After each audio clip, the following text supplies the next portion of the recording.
Hey guys, it's Damien from Marketing Food Online. I hope you guys are having a great day today. In this podcast, I wanted to cover really quick a couple of reasons why, as I mentioned before, that we have many stores online. We do our business through e-commerce, and it's always good, in my own opinion and experiences that I've had, to kind of be in as many places online as you can possibly be. And there's a reason for that. I don't rely on one source of income when it comes to my e-commerce businesses. We've got six stores right now online and multiple other sources of revenue that we have through other types of businesses. But being in multiple places at the same time just makes sense. Now, the reason why that does is when I first started our business, I started on eBay. And we had I believe it was about a dozen or so items. And they were mainly cookies that we started producing in our brick and mortar Italian bakery, where we made gelato and panini sandwiches and the whole nine. We had pastries and cookies and cupcakes. But we went ahead and started with a very small store. I was not very savvy, if you will, with being online with e-commerce. I had never attempted that before. I've always heard about eBay and such, but I never really gave it much attention. So we went ahead and opened a store. We had about a dozen or so items, and business had started as a trickle because, again, I didn't know much about social media and how to integrate that into an e-commerce business. And we kind of, and I don't want to say hit or miss, but we just kind of threw some random things up, and we had a few sales at a time, little by little. Now, fast forward that to just a few years later, being on Amazon now, Etsy, and of course eBay. We even had a Bonanza shop for a little while, and then we went in and created our own website, which I did by myself utilizing Weebly.com. So the second store that we had to open, and the reason why I was saying trying to be in multiple places at the same time, what I've learned over the years is customers have a tendency to shop. I don't want to say sporadically. Many customers enjoy shopping at, let's say, eBay, and they don't go to an Etsy. There's a lot of customers who enjoy Etsy that don't go to Amazon. That they do find a lot of handmade stuff, things that are more either individually made or they're in smaller batches, if you will.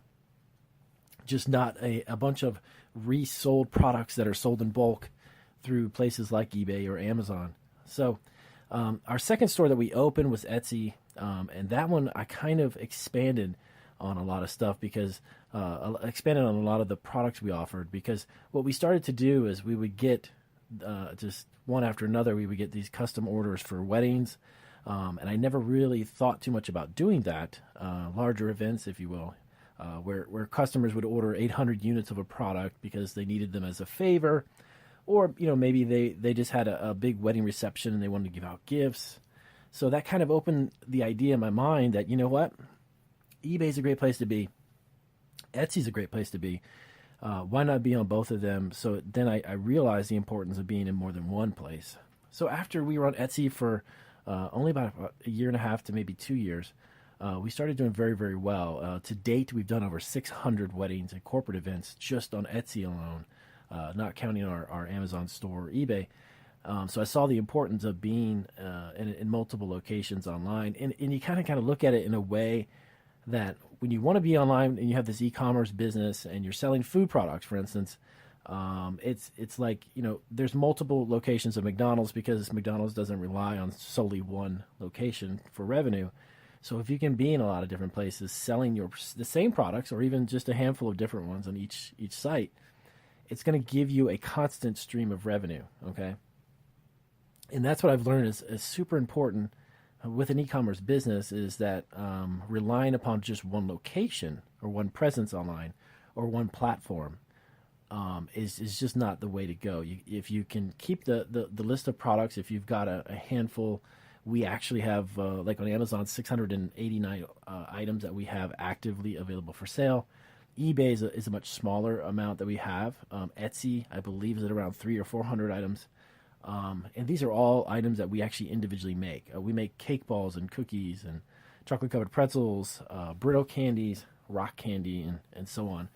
So incorporating that into incorporating the multiple locations online has helped out tremendously. Okay, and it does also another great thing when it comes to, and I'm not going to get into SEO too much, or search engine optimization, but when when Google sees that you've got multiple locations of products, it just, when it comes to brand awareness and you're kind of everywhere, if you will, it helps out your sales. And of course, bottom line, it just helps out developing your brand. If you're really serious about creating a specific line of products with your name on it, building a brand, being in a lot of locations is definitely going to help. So with that being said, I highly recommend that you give it a shot. If you're not familiar with the platforms, what I will do in this podcast, my goal in this podcast is to also just go over how to create and open a store on all of these different platforms, creating listings, creating them to optimize them so you're found, your product is found.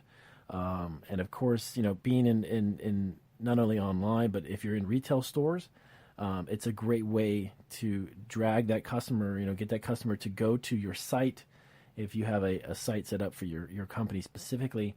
And then even on Amazon, I know of a few food producers that I saw some products in, actually Whole Foods. Some of their labels said, check us out at our store. So if you go to their actual website and their front page, their feature page, their landing page on the front there, it's fantastic. They've got their stores linked up to their Amazon store even, or for Etsy. And I think that's a great idea because many customers, it's a matter of kind of a trust thing. If they're not familiar with your site, they may not necessarily buy a food product from your website. But if they see that you have an Amazon store, you got the feedback, you've got multiple products up and listed, there's more of a trust that the consumer has to purchase through a platform like Amazon, or even on Etsy. You get a lot of feedback, and some of it's good and some of it's great, and a little bit of it's a little bad. But you've got a sales history and that type of thing. They can kind of feel more comfortable buying stuff. So if you're starting this endeavor and you're kind of questioning, how do I get online? And I hear all these stories about how to get found. It's so difficult, et cetera, et cetera. It's really not. The only factor is time. The idea that you can put a product up really quick and, you're selling a food product that there could be 10 other companies producing a product similar. The idea that you're going to be found, very quickly, or in 3 months' time, you can optimize and max out your SEO, and all of a sudden your food product's selling like crazy. That's not the case. I've never come across anybody that has had that capability to do that fast. This has taken years to develop our business and build up a lot of platforms, and also a very large social media following, which is a whole nother podcast. But all in all, everything said, the point of the podcast is be as many places as you possibly can, and don't be afraid to be in different places, getting revenue and generating sales in 3 or 4 or 5 or even 10 different places. There's a lot of great e-commerce sites out there, platforms that are set up to run very smoothly, and they're easy to maneuver and navigate. Listing products, eBay is fantastic still. And Etsy is fantastic if you're producing it by hand. You're making your own food products, which that's the uniqueness about this type of business. In most cases, unless you're just reselling food products, you're making it yourself. So getting on Etsy is super easy, and then generating sales on there. So with that being said, I'm going to go ahead and close out this podcast. And again, thank you guys for listening and taking the time to hear me. I look forward to the next podcast and many more to come. I'm going to show you exactly how to bring your food product to market, guys. And if it's a dream or a goal that you have, definitely something I will help you along the way. So if you want to reach out to me, my contact information is marketingfoodonline@yahoo.com. If you've got questions or comments, please do direct them to that email. I am on that email every single day, and of course interact with you here on the podcast. If you have questions and you give them to me, I will be more than happy to do a podcast where I can go ahead and answer those questions directly. So I do also, guys, if you're interested, I do consulting, one-on-one consulting, and I have a brand new store that's opened, another website that I've developed, and that has all of the price points I offer for the one-on-one consulting. There's many different variations and price levels depending upon your budget, because I do know that when you start a food business, it is a challenge, of course, to find the budget to grow a business, but it is something that you can do. So Thank you guys, and I do appreciate you listening to again, and do take care.